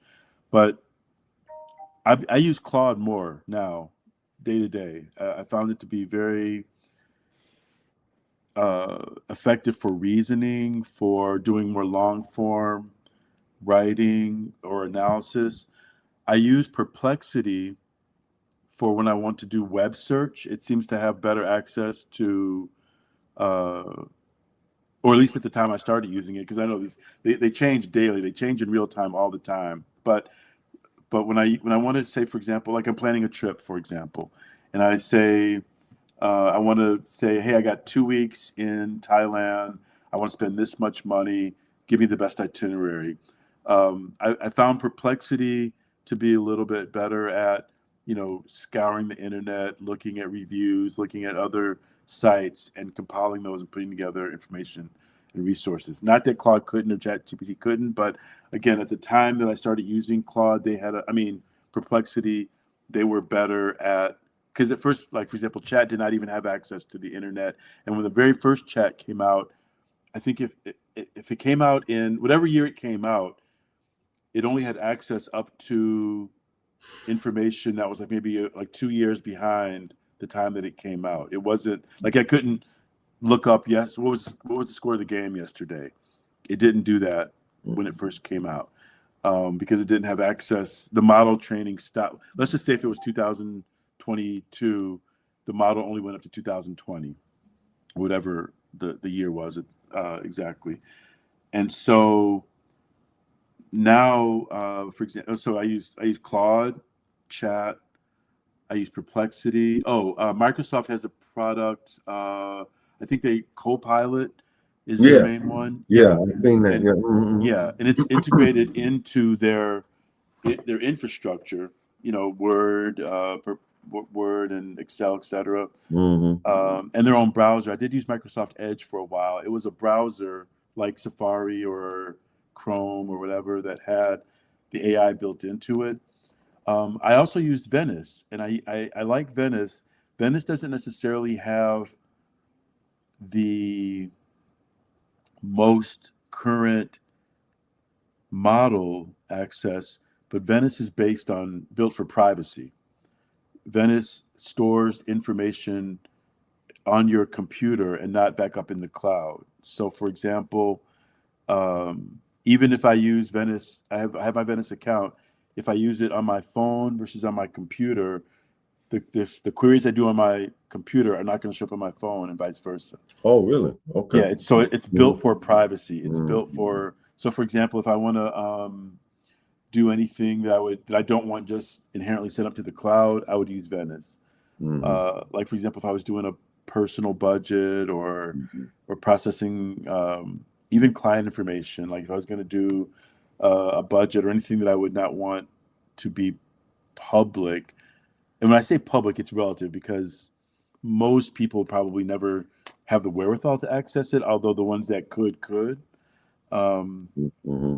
but Venice is built on privacy, and it's built on not having your information into these, it, to not having other GPTs trained on your data, whatever you upload. But so and again, the other thing is now I find myself using them Mm-hmm. together. I probably use Oh, Chat really? and Claude the most. Like for example, when I did the writing analysis, I did the exact same problem. This is something I did. And again, I encourage people to just try and see for yourself. I would give the exact same prompt to the different Mm-hmm. models, say 3 different models, and just see what comes out. That's an Mm-hmm. easy way to see for you what your purposes are. Because again, if I'm trying to just get captions for an Instagram post, for example, I don't necessarily need a model that's built for writing academic research, right? I just need Mm-hmm. something that's going to say, hey, I was at the Eiffel Tower. the lights came on at 9, blah blah blah. I'm not doing a detailed, historical analysis of the relationship of the French Revolution or whatever the case may be. Mm-hmm. So, but that's one thing I'd say, just for a beginner, put the same prompt into Mm-hmm. a couple different models and Mm-hmm. see what comes out. Mm-hmm. Um, that get to your point? So Claude, for example, I did connect Claude to PowerPoint. So I was working on some presentations, and I used to do them myself and put all the components of a presentation together. But PowerPoint was the first external program I gave Claude access to, and I just put in a PDF, and it made a whole presentation way better. It would have taken me hours over several days to do it, and it gave it back in a PowerPoint file. I was able just to make a couple quick tweaks, and boom, it's ready to go.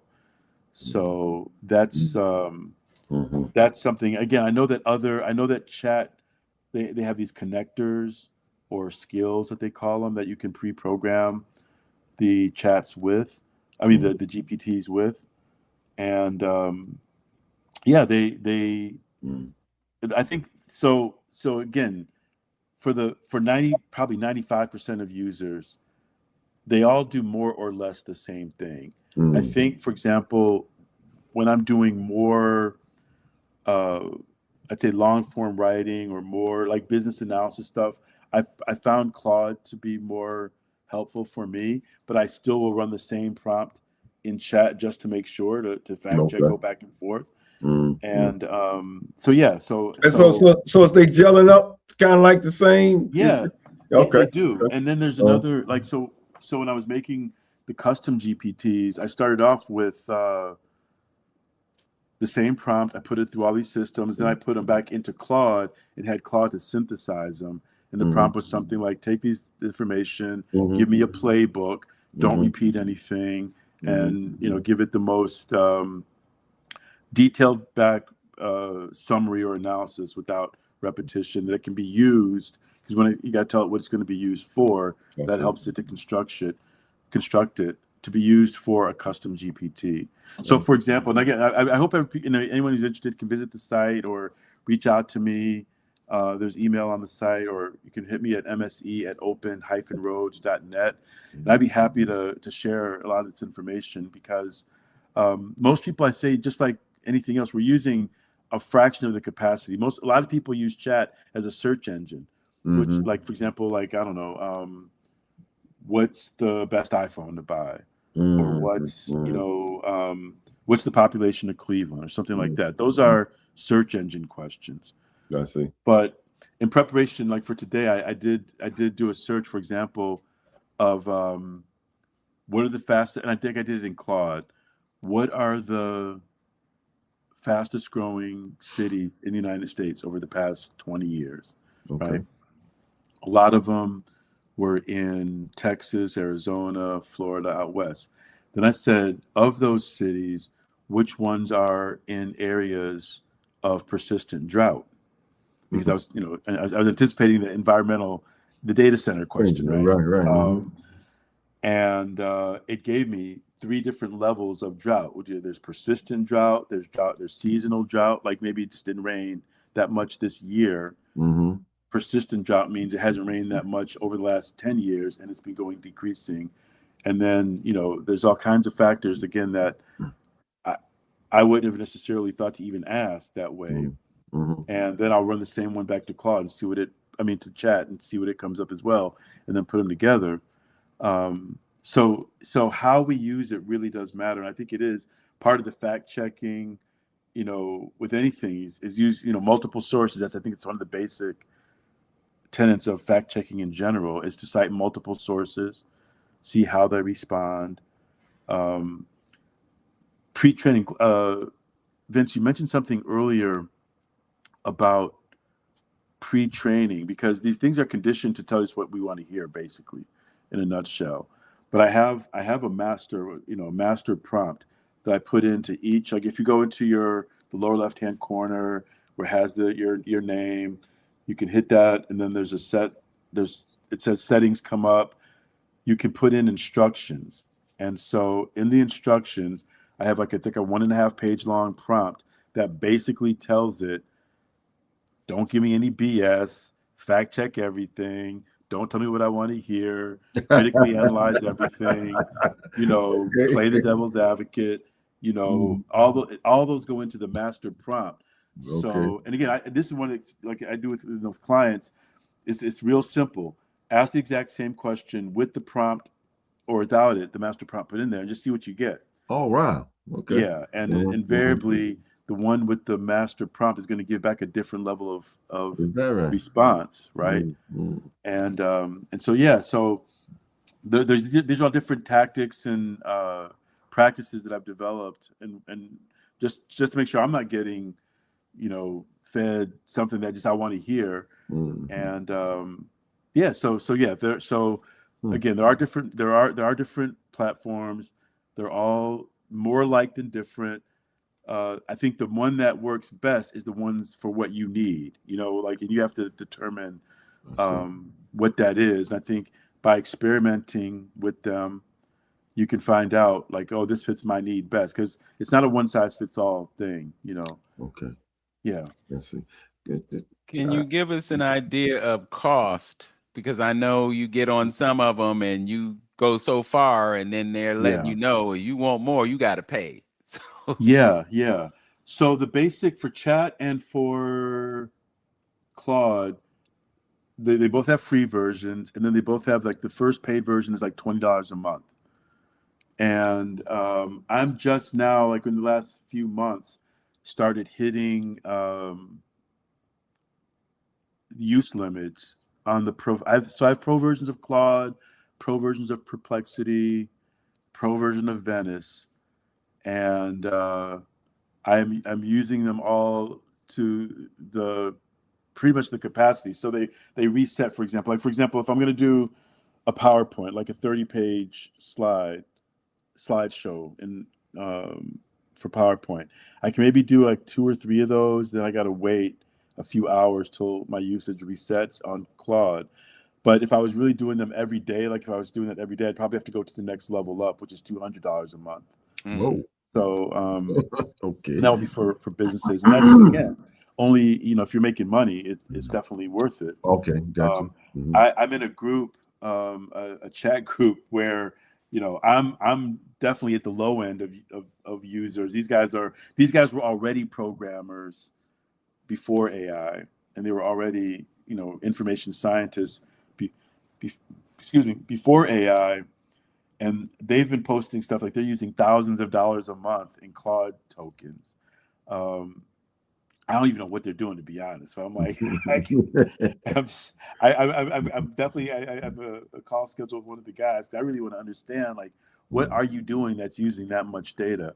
mm, But that said, most people, I'd say, for example, most nonprofits, small businesses, the $20 a month plan is more than enough to certainly get you going to the point where if you're making more money, then it makes sense to go to mm, the next level. But the free plans are great for just starting out. The $20 a month plan would probably do, you know, 90% of what most small enterprises would need. Like if you're just doing social media posts or, business analysis, things like that, or getting scripts. I have one you program in for nonprofit. You program in your website, just your website alone, and it'll mm. it'll produce video scripts to do promotional videos and things of that sort, or case for support videos. So you just plug in just your website alone, and it'll give you a whole video script, the B-roll, Mm. explanations, the audio narrative, all that. And then mm, you can take that and then put it into like a text to video program to actually make the videos. And that's all on the free to the well, users can do it for free actually. Creating it, you needed the pro plan. I needed the pro plan to create that, which is yeah. $20 a month. Well, if for $20 a month you got a COO, you got a CFO, you got a marketing person, and you got somebody to write grants for you, that's $20 a month as well That could spent. be well Yeah, spent there. for sure, Okay. for You sure. Yeah. look at it like that for sure. Yeah, I want absolutely. I want to touch on one thing here, because my brain, like I said, I got my conspiracy hat on. Seem Hmm. like I'm wearing it more often than not these Hmm. days, and because yeah, as you learn more, even like I say, through the internet, you learn more and more. You should be getting a little bit more skeptical of things Yeah. as it goes on. You're like, okay. And now we're talking about the possibilities of, talking about these algorithms. Vince, you always bring up our attention span towards these electronic devices and stuff like that. And Mm-hmm. so it makes me think that knowing the past history of, Mm-hmm. of the powers that be in this country, they're going to use this to their advantage. We see it, and we know Yeah. this. Now, by us, and I'm talking about frequencies. And I Mm-hmm. remember also, as a sister, Dr. Pravati sent me a videotape. I'm gonna have to ask, I think I have to go back and find it. But this one doctor guy, European doctor that was living outside the country, and he was talking about the blue light effects behind the Yeah. screens of our phones, of our computers and stuff, and how that is affecting us, and how that can deal with you as like what I was saying, and dealing with frequencies and this whole thing about us. My conspiracy mind would say, if they got me looking at this thing all the time and got Mm-hmm. my attention on it, what negatively they can do to me as far as controlling me, controlling the people, putting stuff in, my mind. I think they even made a few movies in reference to it. Yeah. This whole brainwashing piece. That's what gets me to thinking and make me a little afraid of anything that that has our attention span like that. I guess you could even say the television is like that to a degree Yeah. as well. But what's your thoughts on that? I mean, 80% of Americans took the COVID vaccine. I mean, you know, it it can be used. It is being used. I mean, we are being programmed every day, and whether again like whatever the message, it can be used for whatever message the people who control it That's want it right. to be used for, Yes. and it is being used. It is being used for that Hmm. already. And so I would look at any situation where um, even like I'm sure on Instagram or Facebook we've seen these things where all these media companies, they're really, I think there's like 3 to 5 companies that control thousands of Yeah. TV, radio Mhm. stations. They all get the same script. The cities change. They literally have like the same script. Um, and these are on the surface level. We're not. You mentioned frequency. That's a whole nother level, right? That doesn't even require language or video, Yeah. right? Or Yeah, things like that's that. They're what I'm talking saying. Yes. straight energy. And so, yeah, it Hmm. can be used, and I'm sure it is being used for whatever. I mean, the manifestation, like for example, why hasn't? Well, I'm not. Um, some of the biggest the drugs that are sold are what, antidepressants.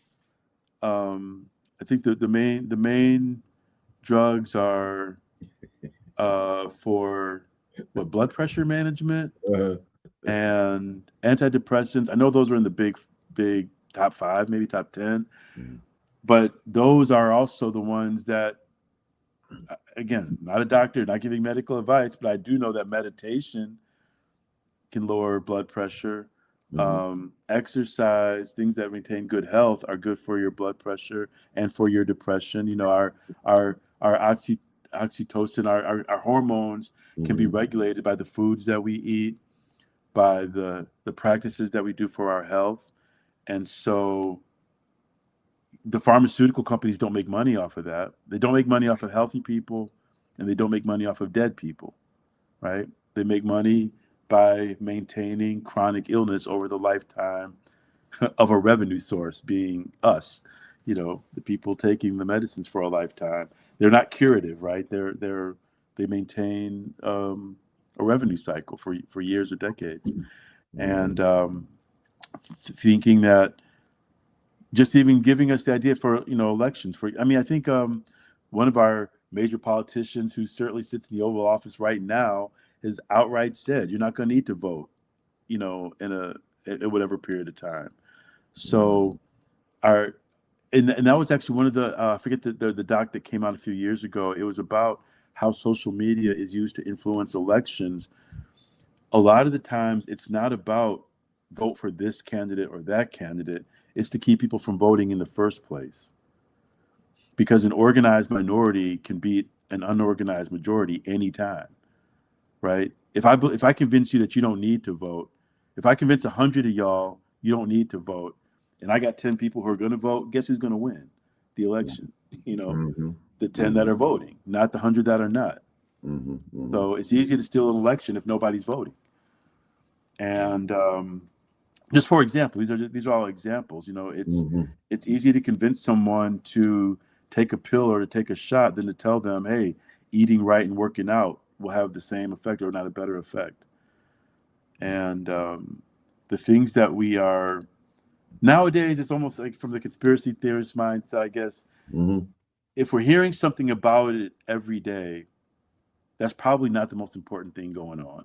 There's Mm-hmm. probably things that we're not hearing about. Yeah, What's up? absolutely. Yeah, What's up with exactly. that? Like we hear a lot Well, about stuff that doesn't matter. case in point. About a year ago, all we were talking about was Diddy. Mm, And hmm now we moved on to the Epstein files. There's so many things, so many ways that they keep us distracted and away from accessing the power that lives within us. It goes hmm back to programming. You mentioned that small number of companies that own the majority of the media outlets, and that hmm really amplifies the importance of what we're doing right now. This Mm-hmm. this is this is this is like counterterrorism. mm. I don't even know if we can use that word. We might get flagged because we use, you know, the world that we live in. Good, good. You mentioned the fact that you prepared by asking a question about data centers, and I didn't want us to skip over that. So, hmm what did you want to share with us about data centers? Oh no, really, really nothing. I was just anticipating things that could come up because it's about energy use and sustainability. Because, so for example, like things that we're not hearing about right now is the water crisis, right? Fresh water. We're blessed to live in where we do, where it's not a, a crisis for us. I think they Mm-hmm. say 20% of the country, is it the country or the world's? A significant part of the world's fresh water, certainly the United States fresh water, is here in the Great Lakes.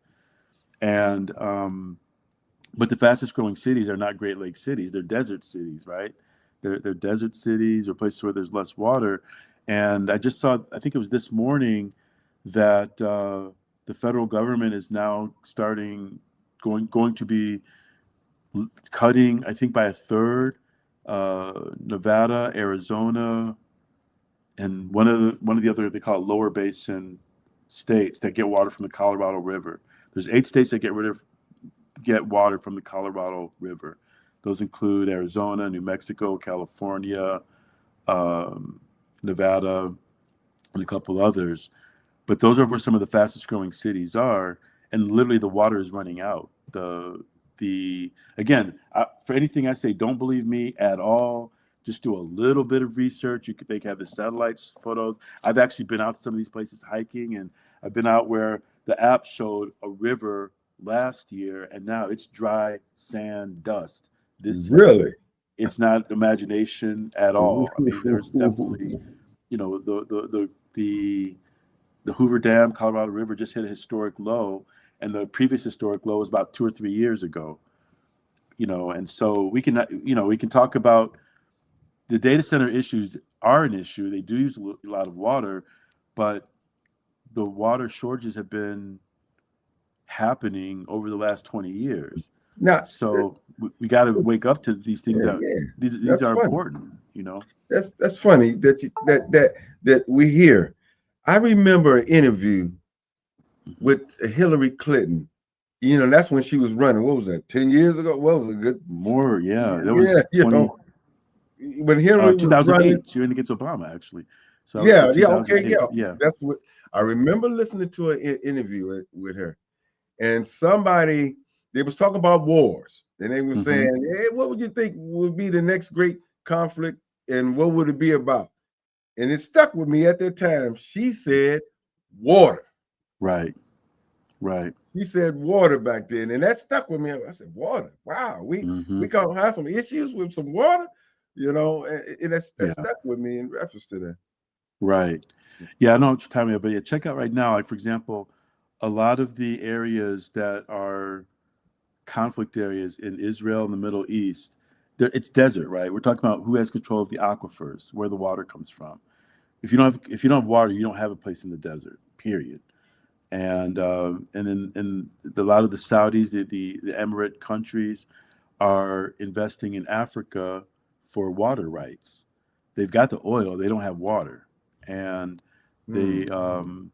are investing in other places to get water access. Even like in the travels here in the States, which I encourage everybody, travel to the United States. It's a big, beautiful country. The physical, we've got everything here. We've got desert, we've got mountains, we've got forests. But so many times I was out hiking out in Arizona or Nevada or Utah, and the people, yeah, where are you from? I'm from Cleveland. Oh, we need to build a water pipeline from there to here. And I'm Take thinking, our water. Just take our or water away from us. or people could stop moving to the desert. You know what I mean? Yeah, where there is Hmm. no water. But Hmm. so the mindset shift, bro, is really, I think for me, all this, it all comes down to the mindset and the consciousness, because we're we need water to live, certainly, and the things like the water, the quality of our food, right? American food, American poultry, American pork, American beef is literally illegal. Illegal in many countries around the world because of the things that are allowed to be put in the food, the bleaching, the chloride, the just the known carcinogens, right, that are legal to be in our food here are illegal, and talk about for black people, for poor people, for people who don't have the luxury of buying everything organic and all that, which still is an issue here in the United States because the organic industry in America still allows a certain number of carcinogens and pollutants to go into the system if it hits a certain threshold. But what we eat, what we drink, what we breathe, those things matter for us regardless of whatever the tech is going on. And those issues are important. And we do have, is Flint's water right yet? That's been, That's a good. Probably not. what, Oh, 10, yeah, how good long is that, question. 10 years? Yeah. And that affects our everything. That affects our life. You know what I'm saying? Hmm. And I so, mean, yeah. you got to look at it like this. I was just Hmm. talking to somebody the other day about it. Just think about it. You know, this whole thing. Just the amazement of water itself. It's the Hmm. most plentiful thing on the planet. Hmm. And your body has to be, 75 to 80% of it is the only element that can get, be viable in three different states of being. Right. They found that water is sacred, it has memory, and so something is very, very important about this thing called water that we Right. take for granted. Right. Right. Yeah. Right. And so, bringing that back to okay, the data centers, right? And I'm just going to talk about this concept of triple bottom line. This is something that comes from my work in urban agriculture and the sustainability in general. And now we can apply it to how we're talking about AI. How does it affect our? We can talk about the three E's: equity, environment, and economy.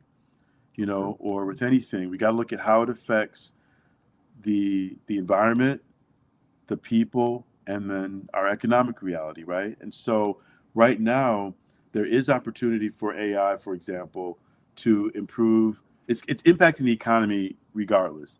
There's jobs taken away. There are jobs being created. Where do we fit in that? Has to Yes, do with how yes, we're approaching, how we're using it. yeah. It's definitely having an impact on the environment.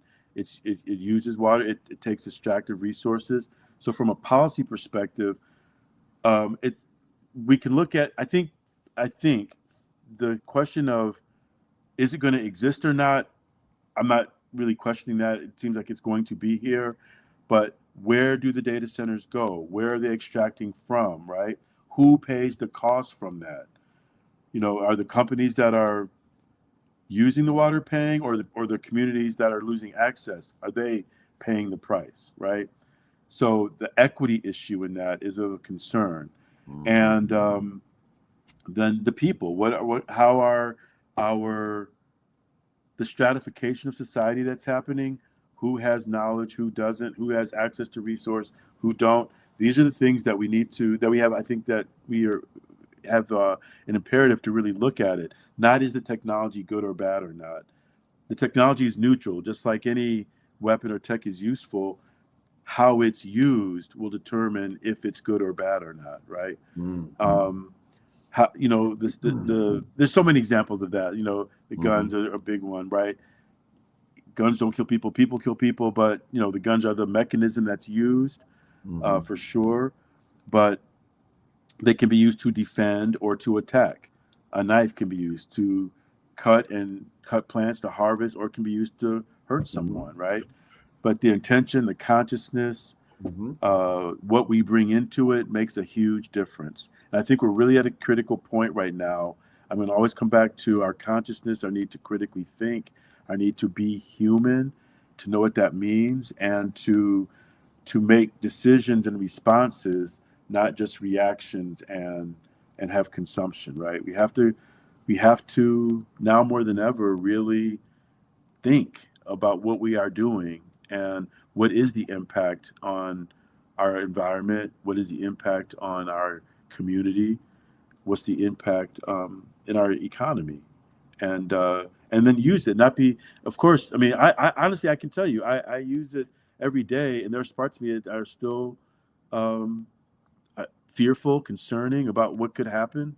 Absolutely, and just try to do my best to still understand how to take advantage of forums like this to help Mm-hmm. people to one, see what it works for them, what doesn't work for them, and Mm-hmm. then for us to have some community dialogue, some real dialogue about how it can work for us, especially for Black people, for Black men, for Black families, how we can work with this technology and other technologies that'll come in. We haven't even talked about robotics, or anything like that. Mm-hmm. And I've seen, listen, in Arizona right now, in Phoenix, I know in some other cities, it's not even news anymore to see a robot car driving down the street.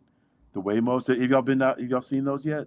Mm-hmm. The I have. Waymos, they're everywhere. They're everywhere. I've ridden in them. Just get in the car. There's no driver. You pull it up like an Uber app. Boom. Are you okay with the Waymo? Yep. Waymo, hit it, and a car just comes up. You hit the thing on your phone, hop in, and it gets you there.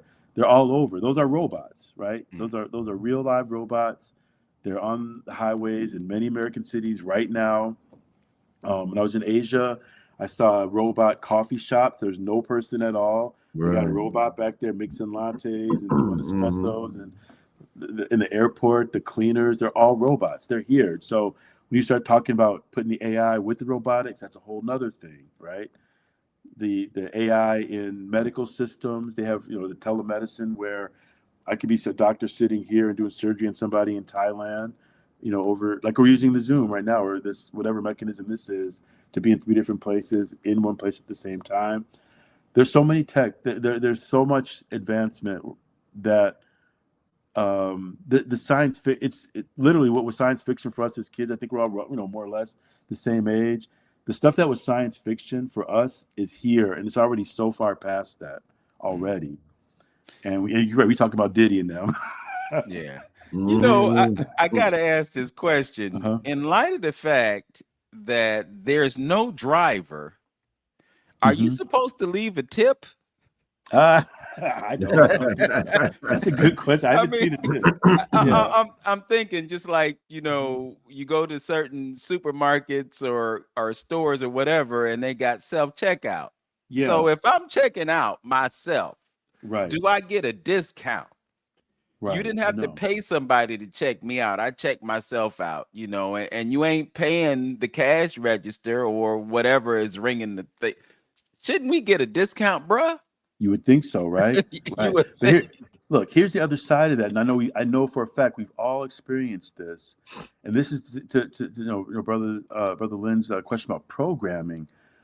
We've all gone somewhere and gotten food to take out, all right, or gotten or paid for something, and then they hand you the phone and they just ask for a tip, essentially. That Right, right, do you right, want to right, pay and get a tip, right? And you're right, getting takeout. You're not getting service, right? You're paying for whatever you're right, paying for, right, and then Mm-hmm. walking out.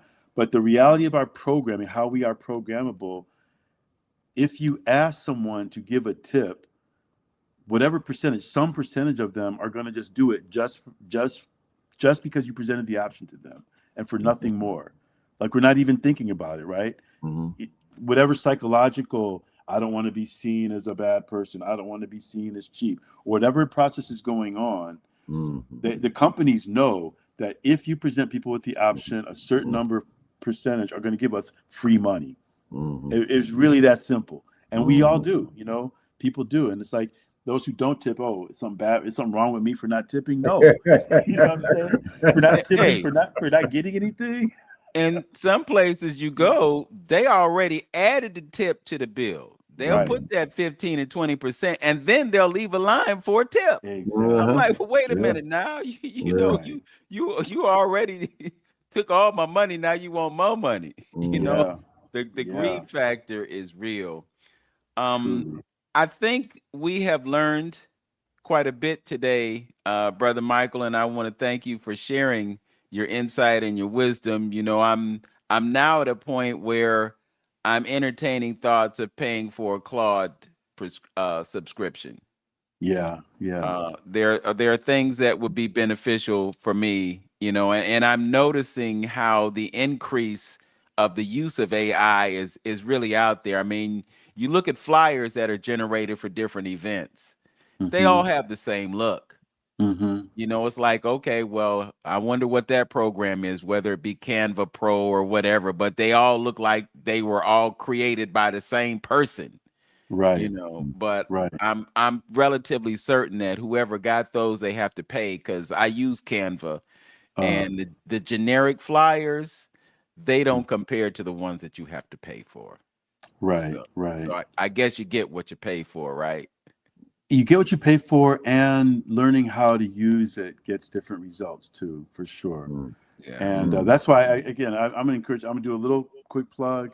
Reach out on the website or on the phone. Yeah, my focus is nonprofits, but I'm going to be starting some webinars or some form. I haven't quite decided yet, because just the quick things, customization, um, prompting, how to structure a prompt and how to customize a GP, or how to put custom instructions, not even create a custom GPT, but using customized instructions and learning how to structure prompts.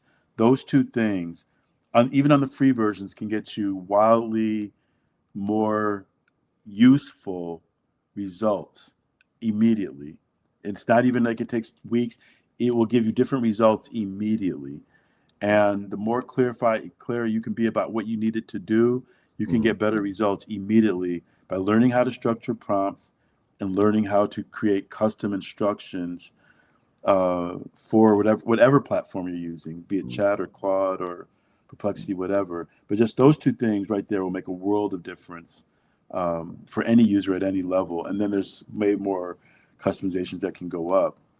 So yeah, I encourage you to check out my web or email, whatever, or you just search yourself. I mean, but those two things, learning how to structure prompts, learning how to create custom instructions, will make a tremendous difference at every level. Well, I have quite a bit out there on the internet in terms of writing, so I Hmm. might do what you did. I'll be transparent with you though. I'm a little concerned about what it's going to tell me about me, but I might just do that. Brother Yeah. Antonio, anything for the good of the cause before we close it? Yeah, just basically, you know, I guess you kind of mentioned it before, is that that balance piece is going to be very essential and necessary of keeping us grounded and being human beings again, because that's the fear factor that I'm seeing down the road and scaling Hmm. down. And but like as Brother Michael brought up, we could definitely, like everything, you got a choice to use it for good or evil. That's Yeah. what the Creator always laid out for us. And so if we can use it for our benefits, but at the same time, we have to be mindful. And I think it needs to be more people, especially African Americans, because we've been used since we've been here. So Hmm. and that's where my spirit is geared towards, helping us. But Hmm. there has to be more of us, more understanding to what's going on this path, And Yeah.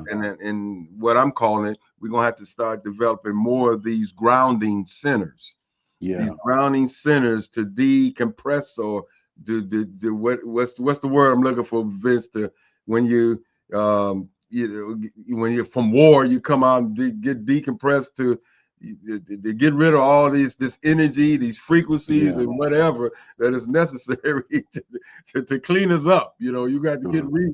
reprogrammed or discharged from all the rest of this craziness in order to keep your human being status. You know. Mm-hmm. Yeah, I Mm-hmm. think it's probably what brother Tim Goller was sharing with us with his book, Mm-hmm. Liberated Mind. Yeah. Hmm. And basically what he was saying was that you have to reconstruct your mind. You Hmm. got Sure. to unlearn some things so that you can For build the sure. mind the way it's supposed to be Hmm. built. So Hmm. absolutely great stuff. So thank you for sharing today, Michael. And if there's anything that you want me to add to the description of this video, just let me know and I'll drop it in the description. Yeah. Also, I'm going to switch out your photograph. Okay. You know, Yeah. when you put the thumbnail photo in StreamYard, Uh-huh. sometimes you can't use the whole picture. It'll just Uh, you have a short range, you know. Hmm. So right. when I use those photos, I try to get at least the eyes to the mouth in there. You Right. know? Right. So we'll Okay. switch that out. But I'm Yeah. really glad we had a chance to have this conversation today, and I think we should talk more about this. There Mhm. were some rabbit holes that we didn't go down today. You know, Yeah. we only have so much time, but I welcome you to return, and we can have further conversations about AI and um, even I want to say even as important, or perhaps even more important, your relationship to food, you know, Man. because the fact that you Yeah. can grow food is huge. Yeah. And, you know, with what they're talking about doing with food or what they may already be doing, I mean, you know, you talking about putting Yeah. mRNA in lettuce. Come on, Yeah. man. You Yeah. know, you talking about using food to program me? You Right. know, Right. it's like, okay, well, let me just grow my own lettuce. I don't need Yes. mRNA in my lettuce. Right. One Right. other thing, I'll say this before we close it down. Mm. I was talking to you about Stacy, and there's this other guy who uses AI in a similar way, Mm-hmm. and the AI calls him Enlightened One. Mm. He looks Mm-hmm. like an African brother. He Yeah, Mm-hmm. has yeah, I've seen he that. Yeah. yeah, you know, Enlightened One, and Hmm. it'll Yeah. give him the straight up, honest to goodness, no Hmm. filter, no fluff answers. You know. You Right. know, and so a question was asked about what happened 6 years ago. And the AI response was that it was a hoax. Mm. And the Mm, AI response was that the solution to the problem caused more problems than what was said to have been causing the problems. mm, Mm-hmm. mm, mm. Now, this is based on, scouring the internet for information and all Right. these sources, Mhm, some of mhm, which are credible sources. mhm, So the word is out.